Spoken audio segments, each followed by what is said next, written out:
Chapter 1. The Man from the Sea.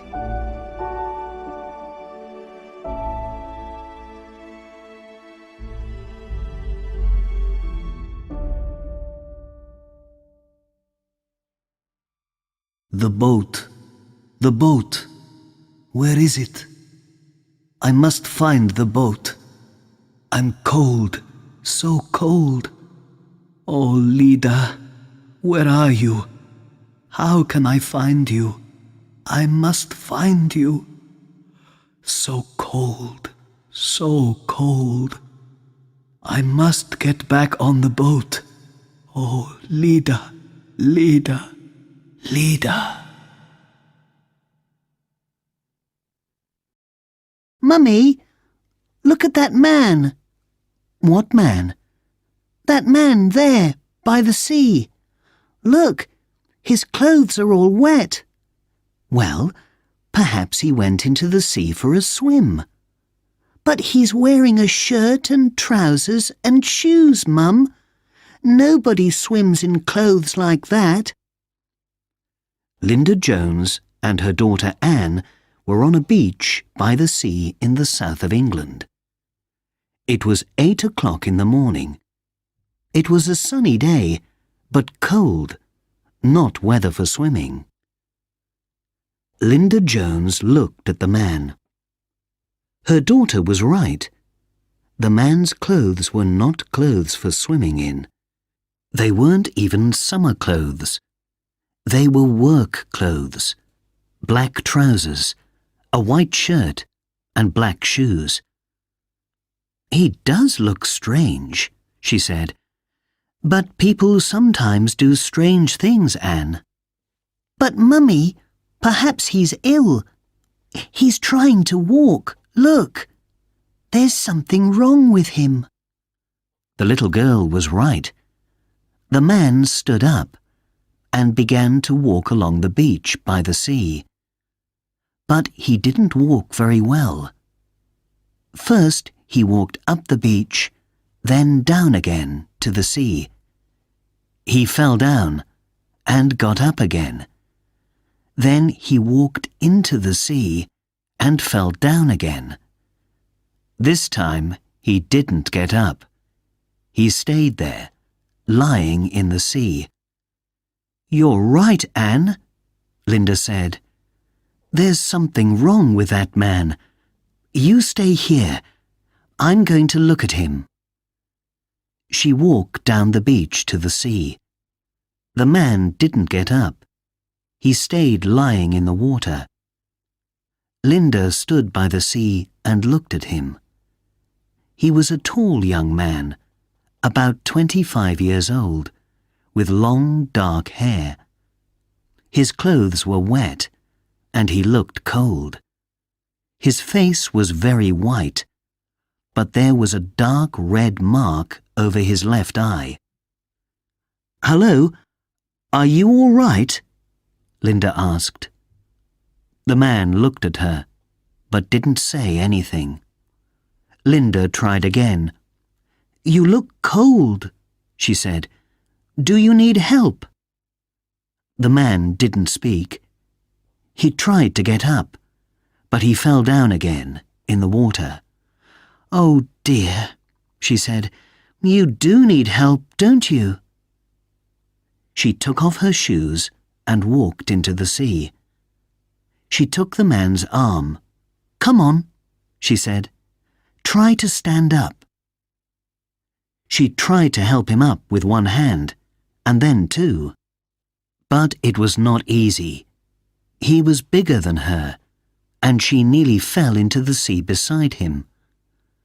But then she got him to his feet and helped him walk out of the sea. On the beach, he sat down again. Linda sat down next to him. "Are you hurt?" she asked. "Are you not feeling well?" The man looked at her with his strange blue eyes, but he didn't say anything. "What's your name?" Linda said. The man didn't answer. He turned his face away and looked at the sea. Linda looked at the mark over his eye. "Oh dear," she said. "I think you need to go to hospital." She took out her phone and called for an ambulance. 20 minutes later, an ambulance arrived, and 2 ambulance men ran down the beach to the man. They looked into his eyes, felt his hands, and asked questions. "What's your name, sir?" they said. No answer. "How did you hurt your head?" they asked. "Can you move your legs?" No answer. One of the ambulance men turned to Linda Jones. "Do you know this man?" he asked. "No," said Linda. "He was like this when I found him." Suddenly the man stood up and tried to walk away, back into the sea. But he couldn't walk well. He fell down and lay on the beach. The sea came over his legs. All his clothes were wet and he was very cold. "Come on, sir," the ambulance man said. "You're not well. You need help. We're taking you to the hospital." The 2 ambulance men helped him up and carried him into the ambulance. At the hospital, 2 nurses took off the man's wet clothes and put him in a warm bed. A young doctor came to look at him. He saw the mark on the man's face and his cold, white hands. "What happened to you?" the doctor asked. "How did you hurt your head?" The man closed his eyes and did not answer. "Who is he?" the doctor asked the nurses. "We don't know. He didn't speak to the ambulance men," a nurse said. "I asked his name, but he didn't say anything. I think he's in shock. Let's have another look at his head."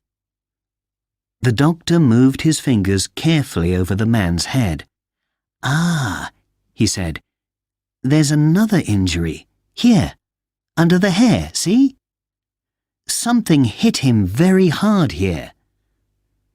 The doctor felt the man's cold hands and feet. "How long was he in the sea, do you know?" "We don't know, doctor. We don't know anything about him, because he's not speaking." "Well, that can wait. First, we must get him warm. He's too cold. Give him lots of warm drinks and check him every hour. Let him sleep, but keep him warm all the time. Tomorrow morning, he must have a scan for that head injury." Chapter 2. The Man with No Name. Where am I? All these lights. So many people. White coats. Talking. I don't want to hear them. I don't understand their words. I must find Lida. I must help her. How can I find her? I cannot live without her. My Lida, my songbird. The hospital day starts very early. At 7 o'clock, the nurses took the man downstairs for his scan. By 9 o'clock, he was back in bed on the ward, and a different doctor came to see him. "Well, good news, young man," the doctor said. "Your head injury is not very bad. You're going to be fine. How are you feeling now?" The man did not answer. He sat up in bed and looked at the doctor, and then at the nurse. Then he turned his face away and stared out of the window. Said the doctor. He took out a pen and slowly moved it from side to side in front of the man's face. The man's eyes did not move. "Shock," said the doctor. "Shock can do this to the brain sometimes. and then it can forget how to speak. He turned to the nurse. "Is he saying anything to you?" "No, not a word," the nurse said. "Is he eating and drinking all right?" "Yes, no problems there," said the nurse. "Well, call me when the police arrive. Somebody's coming at midday to ask questions." "Why?" said the nurse. "The poor man is ill." "He's a man with no name, no papers, nothing. Where did he come from? The police want to know." When the policeman arrived, the nurse took him to her patient. "Please be gentle," she said. "He has a head injury, and we think he's still in shock after his accident." "Good afternoon, sir," the policeman said to the man in the bed. "I need to ask you some questions, please. What's your name, and where are you from?" The policeman held his pen, ready to write down the answers. But there were no answers. He tried again. "Why were you on the beach yesterday?" "Why were your clothes wet?"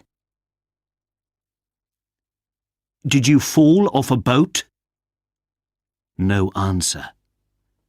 The man closed his eyes and turned his face to the wall. "How did you hurt your head?"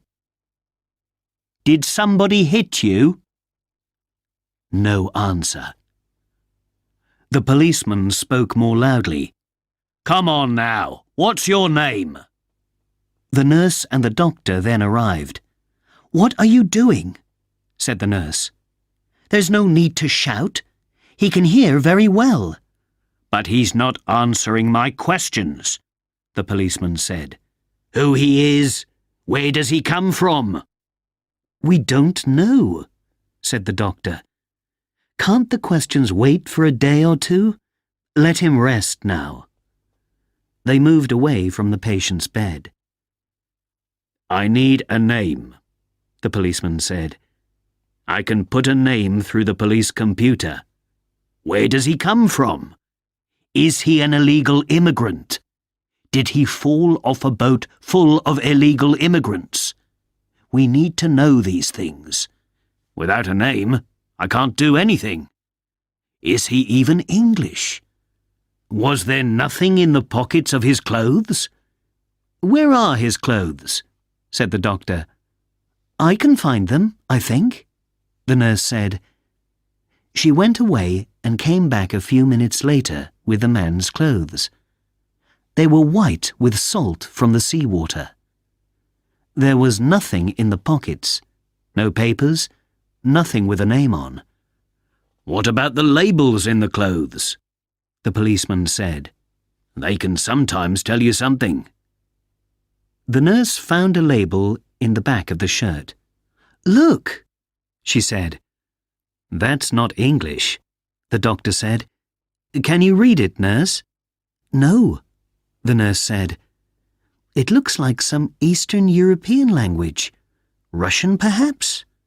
"Maybe," the policeman said. "So perhaps your patient isn't English. He can't answer the questions because he doesn't understand them." Said the doctor. "I think he's not answering because he can't speak, in any language. Something happened to him. We don't know what, but it was bad." "I can bring a police interpreter tomorrow," said the policeman. "He can try a few languages on him. And now I must go and ask a lot of questions about boats and ships near here yesterday. Perhaps he fell off a boat and somebody is looking for him." The policeman left, but there was no rest yet for the man from the sea. It was a busy hospital, with accidents coming in all the time. "We can't keep him in this ward tonight," the doctor said. "We need the bed.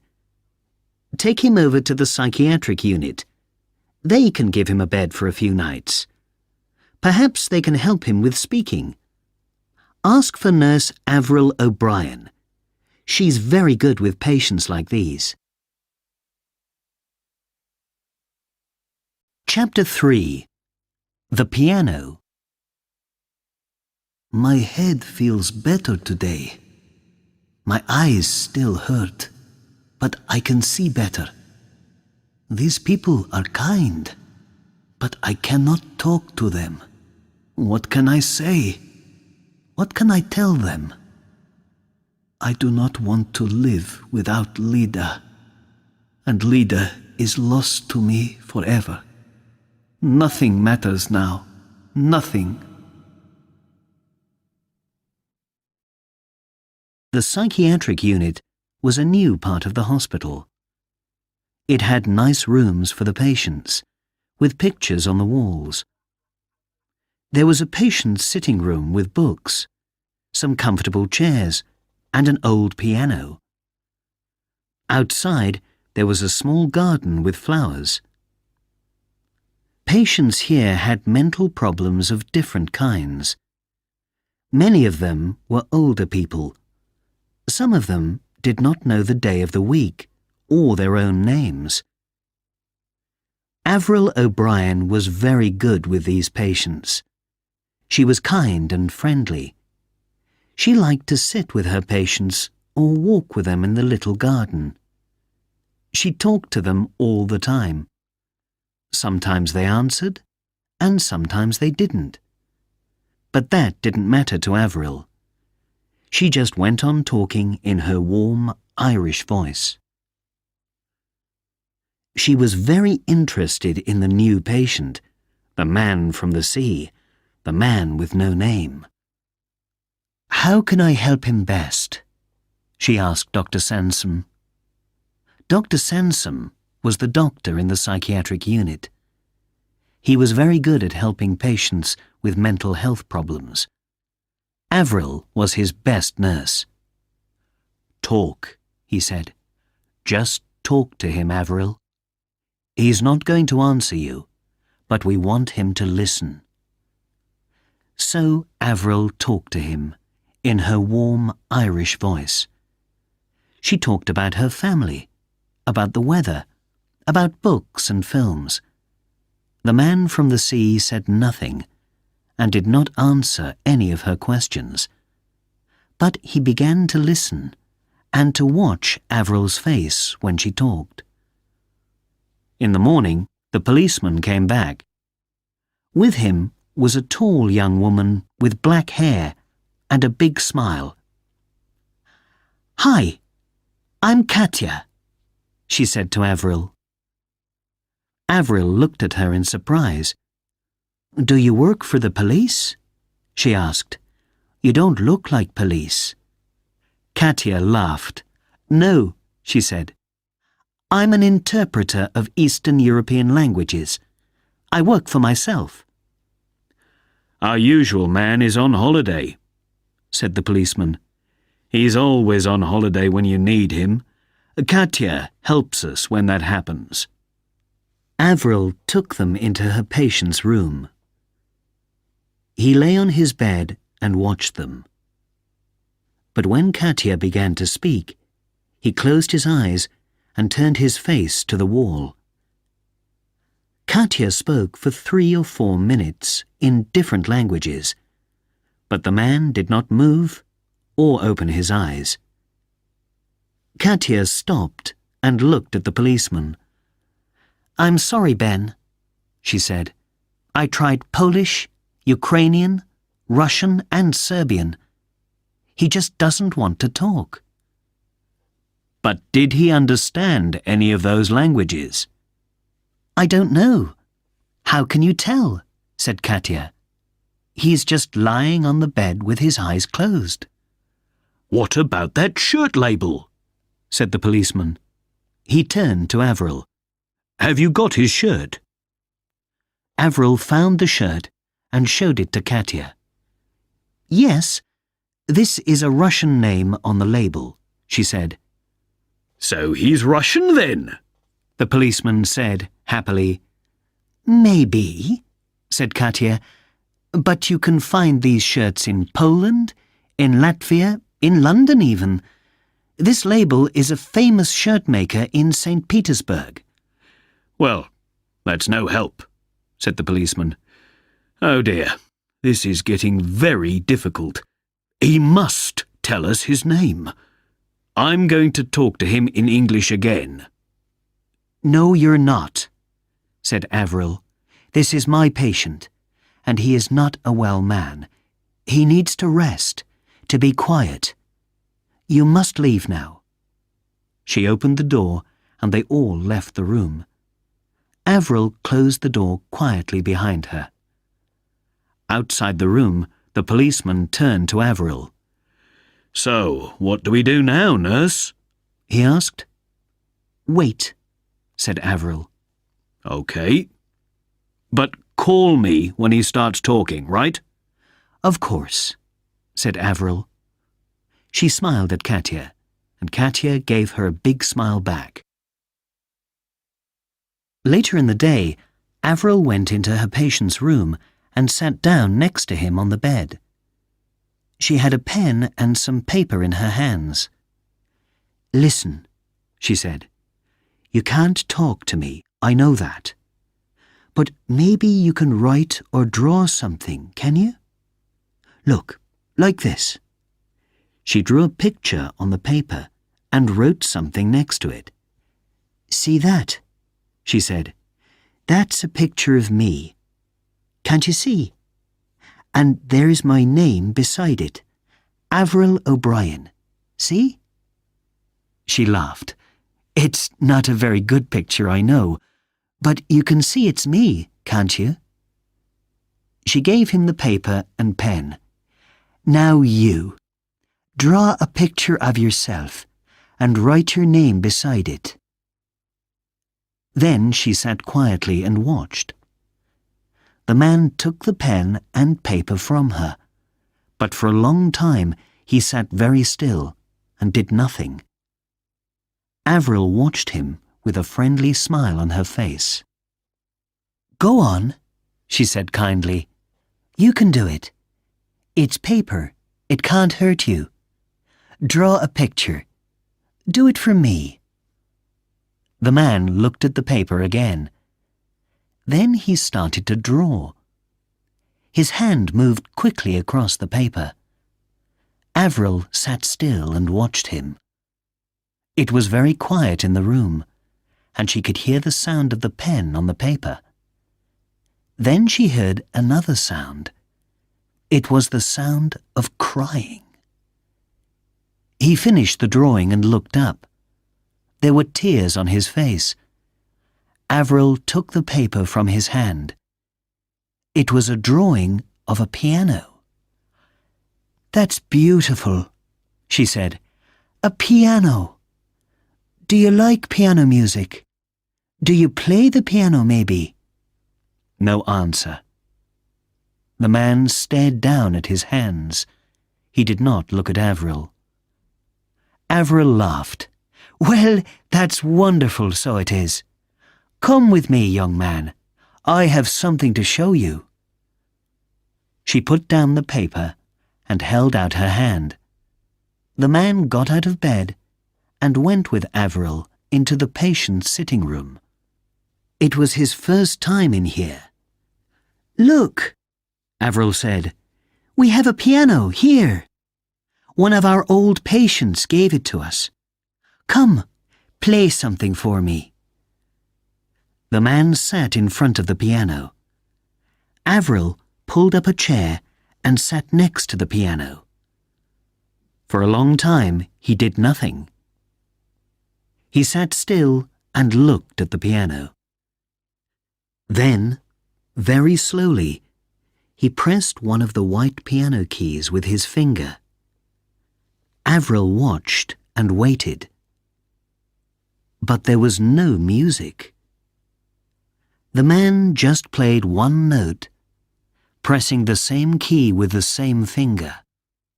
He played the note again, and again, and again, more and more quickly, louder and louder and louder. Then he stopped. Tears ran down his face. He put his face in his hands and whispered one word, "Lida, Lida, Lida." Then he got up suddenly and walked quickly out of the room. He went back to his bed and lay on it, face down, with his hands over the back of his head. Avril went to find Dr. Sansom. "He spoke," she told him. "He said one word over and over again, but I didn't hear it very well. It sounded like leader. But what can that mean?" Dr. Sansom shook his head. "Leader? I don't know. But the interesting thing is the piano, Avril. Maybe music is the key. Tomorrow, take him to the piano again." Chapter 4. The Music. How can I play music without Lida? Music was my life. Now it is my death. The sound of one note on the piano goes through me like a knife. Oh, why did I swim to land? Why didn't the sea take me down, down, down, to sleep the long sleep? The next morning, Avril took her patient into the sitting room. He sat at the piano, but he did not touch the keys. His face was closed. His eyes saw nothing. "You're a long way away, Mr. Piano Man," Avril said to him, smiling. "Where are you now? Are you thinking about your home? About your family?" No answer. Avril took some photographs out of her bag. "Would you like to see some photos of my family, Mr. Piano Man?" she said. "Look, here's my husband, Jerry. I told you about him yesterday. And this is my son, Ryan.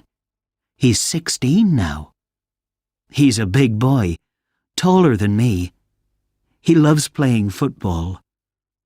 And this is my daughter, Mary. She's 14.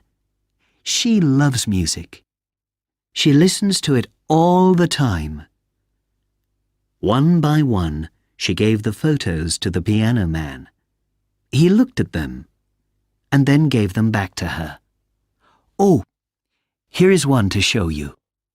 This is Mary when she was little. About 8, I think. She's having a piano lesson, but she stopped lessons after 2 years. So sad. I love listening to piano music."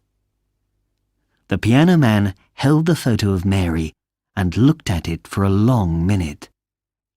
His face did not change, but suddenly he put the photo down, turned round to the piano, and began to play. It was a happy piece of music, light and easy. Avril laughed. "Oh, how wonderful! I know that. My Mary played that piece. Well, she didn't really play it, but she tried to learn it. You play it so well." The piano man stopped playing. Avril watched him. "Can you play some more music for us?" she asked. She looked round the sitting room. There was another patient, sitting at the back of the room. This was Doris, a very old lady. Sometimes Doris remembered things, sometimes she didn't. "I think Doris is enjoying your music," Avril said. The piano man looked round. Doris nodded and smiled at him. The piano man turned back to the piano and began to play. This was a very different piece of music, fast and exciting, full of colour and life. The piano man's eyes were closed. His body moved to the music, and his fingers danced over the keys. Avril watched his hands. "You're a musician, aren't you?" she said. "A pianist." All that day, the piano man was in and out of the sitting room. Sometimes he just sat at the piano. Sometimes he played fast, exciting music, slow, sad music. Then he went back to his room and lay on his bed, with his hands over his head. Then back to the piano again. Dr. Sansom came to listen to him. "You're right, Avril," he said. "He's a wonderful musician. The music is talking through him. There's a change coming. Leave him alone and wait." Late in the afternoon, the piano man went to the piano again and began to play a new piece of music. It was slow, very beautiful music, like a song. Avril sat with him for a time, then stood up. "Don't stop," she whispered. "I must see another patient for a few minutes. Back soon." She went quietly out of the room. Doris was still in her usual chair at the back of the room, smiling and nodding to the music. Avril was with the other patient for 10 minutes, then went back to the sitting room. She heard Doris's voice.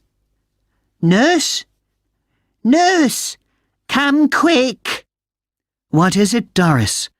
What's the matter?" "Look," said Doris. "He's crying, poor boy." The piano man sat at the piano, with his face in his hands. Tears ran between his fingers and down the backs of his hands. "Poor boy," said Doris. "Poor boy. Poor boy." "Yes, all right, Doris," Avril said. "I'm here now." She put her hand very gently on the piano man's arm. "He wants a cup of tea," said Doris loudly. "Poor boy." "Yes, you're right," Avril said.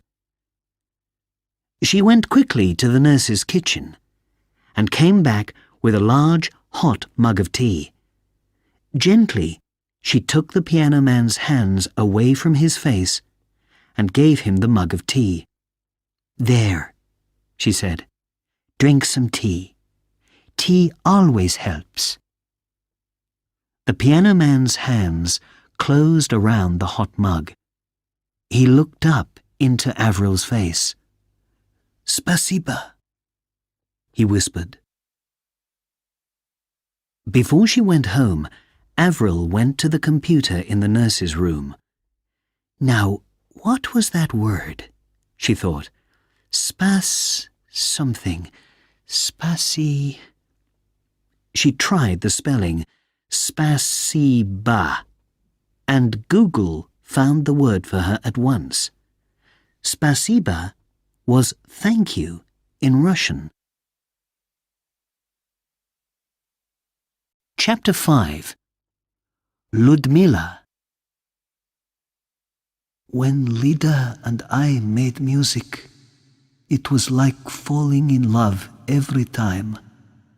The piano with the voice with the piano. How can I live without Lida, without music? I am nothing, just a poor half-thing, a garden without flowers, a sky without the sun.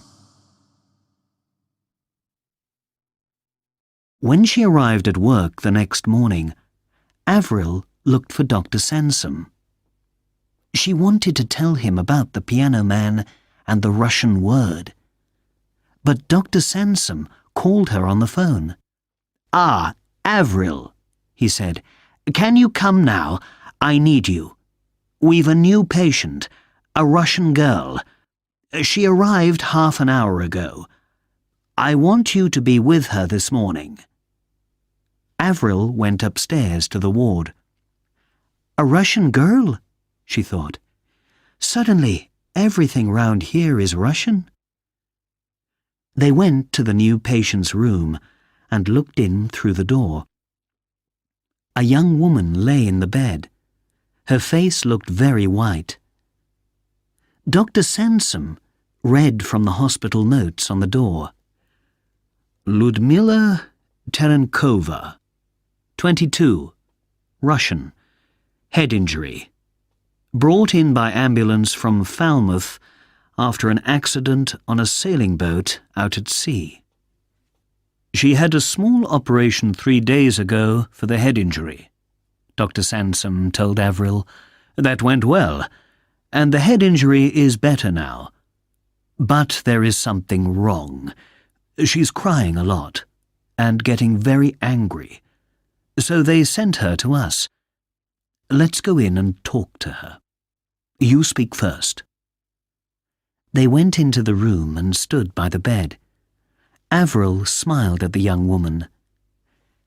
"Hello, Ludmilla," she said. "I'm Avril O'Brien, and this is Dr. Sansom. How are you feeling now?"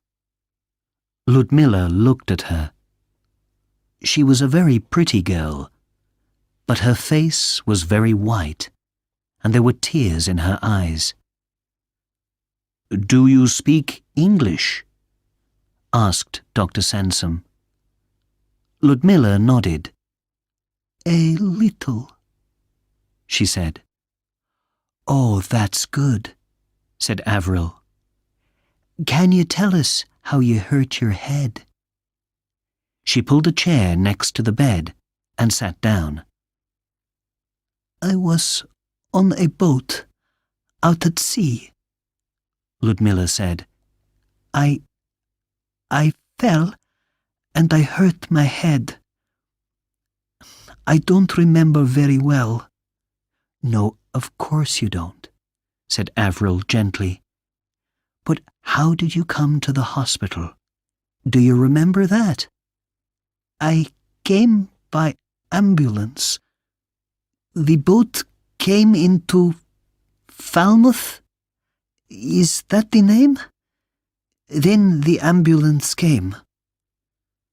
"And who called the ambulance?" asked Dr. Sansom. "Ivan." "And who is Ivan?" asked Avril. Ludmilla turned her face away from them, and for a moment she did not speak. Then she whispered, "My fiancé. It's his boat. We were on holiday." Avril and Dr. Sansom waited, but Ludmilla did not look at them or say anything. "Is Ivan here now?" Avril said. She smiled and looked round the room. "Did he come with you to the hospital?" The tears in Ludmilla's eyes began to run down her face. She laughed angrily. "No, he went back to the boat. He's going back to St. Petersburg, he said." Suddenly, she sat up in bed. "Please," she said to Avril, "please, I must talk to my father. He's in St. Petersburg now. Please, get my mobile phone from my bag. It's very important. I must talk to him immediately. I must tell him." Tears ran down her face, and she tried to get out of bed. Avril quickly put her hand on Ludmilla's arm and helped her back into bed. "Shh," she said gently. "It's all right. Don't cry. Of course you can call your father. But first, you must stay in bed and rest a little." She looked up at Dr. Sansom. Dr. Sansom nodded. "Yes, rest is important because of your head injury. Nurse O'Brien is going to get you something now to help you sleep. Everything's going to be all right, Miss Terenkova. We're here to help you." Outside the patient's room, Dr. Sansom said, "Watch her, Avril." He looked at his watch. "I must run. I have a meeting. Talk to you later." It was a busy day for Avril. She had the piano man, the Russian girl, and 3 new patients too. She came often to Ludmilla's room and looked in, but Ludmilla slept most of the day.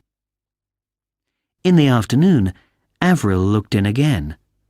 Ludmilla was not in her bed. Avril went in quickly.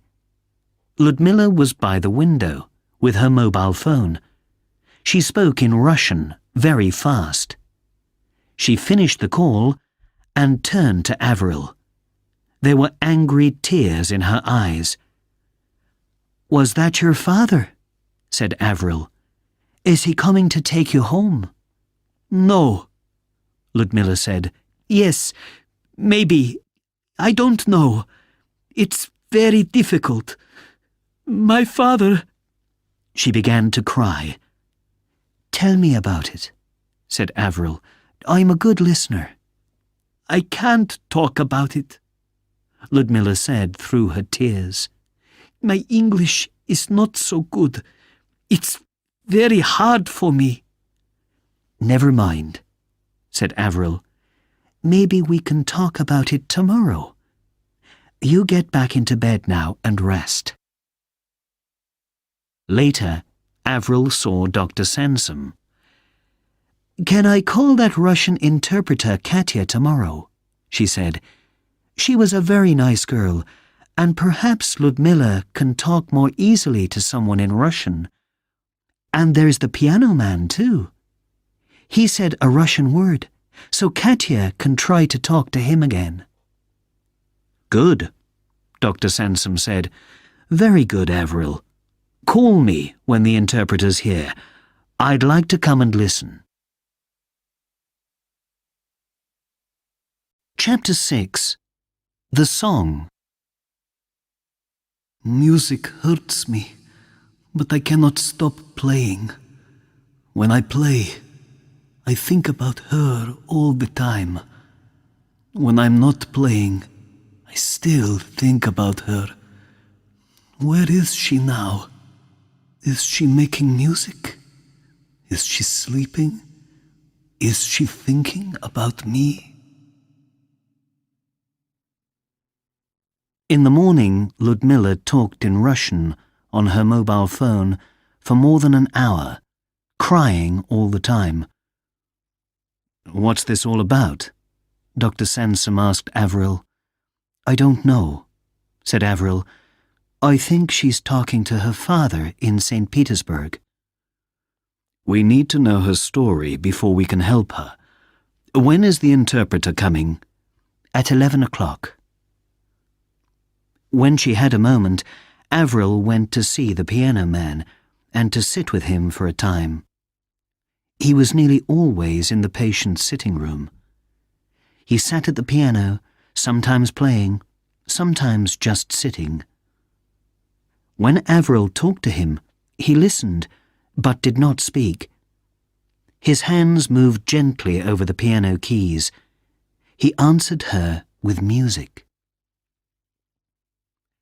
Other patients went in and out of the sitting room, but Doris was always there, in her usual chair.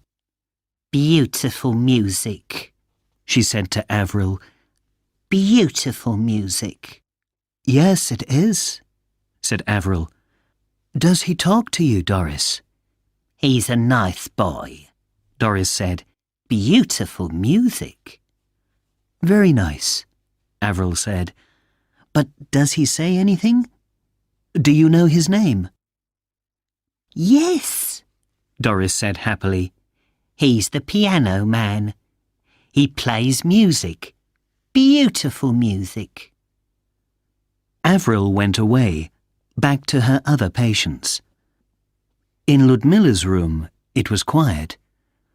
Ludmilla lay on her bed and stared out of the window at the sky. Avril brought her a hot mug of tea. "Would you like some tea?" she said in her warm Irish voice. "Thirsty work, all that talking." Ludmilla sat up and took the tea. "Thank you." "Did you talk to your father in St. Petersburg?" Avril asked. Behind her, the door of the room was open, and sounds from the hospital came in. Suddenly, Ludmilla turned her head, and some of the hot tea went over the bed. "Hey, be careful," said Avril. But Ludmilla did not hear her. She sat very still. "What's that?" she whispered. "What's what?" Avril asked. That music," Ludmilla said. "Where's it coming from?" "It's a patient. He's playing the piano in the sitting room," Avril said. "I think he's—" "Shh! Listen," Ludmilla whispered. She put her hand on Avril's arm. "Listen." A second later, she was out of the bed and running. She ran out of her room, past the other rooms, and along to the patient's sitting room at the end. Avril ran after her. "Wait!" she called. At the sitting room door, Ludmilla stopped. She saw the piano man at the piano, and her face turned white. She stood and stared. The piano man heard something and turned round. He stopped playing and stared at the girl by the door. For a long, long minute, nobody moved. Nobody spoke. Every sound in the hospital stopped. Then, very slowly, the piano man turned back to the piano and began to play. He played a slow, beautiful piece of music. For a second or two, Ludmilla did not move or speak. Then she put her head back, closed her eyes, and began to sing. The song was very sad and very beautiful. Avril did not understand the words because they were in Russian, but tears came into her eyes. The piano man played, and Ludmilla sang. Then, at the end of the song, she walked across the room to him. The piano man stood up and watched her. She came and stood in front of him, and very slowly, very gently, she held out her hand to him. "Mikhail?" she whispered. "Lida, Lida, Lida," said the piano man. "Oh, Lida." Then he put his arms around her and held her for a long time. Chapter 7. A Russian Love Story. How strange life is. One minute it is dark, without hope, and the next minute there is wonderful light, and everything can begin again. I am afraid of nothing now that I hold Lida in my arms once more. For a long time, maybe 2 minutes, the piano man and Ludmilla stood there, with their arms around each other. Then they began to talk. They spoke in Russian, very fast, and they didn't stop. They sat down in 2 chairs next to the piano. They held hands, they talked and laughed and cried all at the same time. "Well, what do you know?" Avril said. She turned to Doris. "So when he said that word at the piano, it wasn't the word leader. It was the name of a girl. Lida." Doris sat in her usual chair and smiled and nodded. "Happy people," she said. Happy people. So they are, said Avril. She went to find Dr. Sansom and came back to the sitting room with him and Katya, the interpreter. This is very exciting, said Dr. Sansom. Do we know the story yet? Katya stared at Ludmilla. I think I know her, she said. She's a singer. Ludmilla Terenkova. She's beginning to get famous in Russia, and she's on YouTube a lot. She sings beautiful love songs. Katya, can you talk to them now? Said Avril. There's no problem with talking today. Of course, said Katya. She pulled up a chair and sat down next to Ludmilla and the piano man. They talked in Russian for 10 minutes. So, said Katya. She turned to Avril and Dr. Sansom. It is a love story, she said, with 3 people. Ludmilla met a young man, Ivan, and when he asked her to marry him, she said yes. But she didn't really love him. Why did she say yes then? Avril asked. I was young, said Ludmilla. I did not know about love. I liked Ivan, yes, but I did not really know him. My father liked him because Ivan is from a rich family. My father is a rich man too, and he wants me to marry money. Money is more important than love, he says. The piano man said something to Ludmilla in Russian, and she laughed. So, why were you on Ivan's boat? Avril asked. For a holiday, Ludmilla said.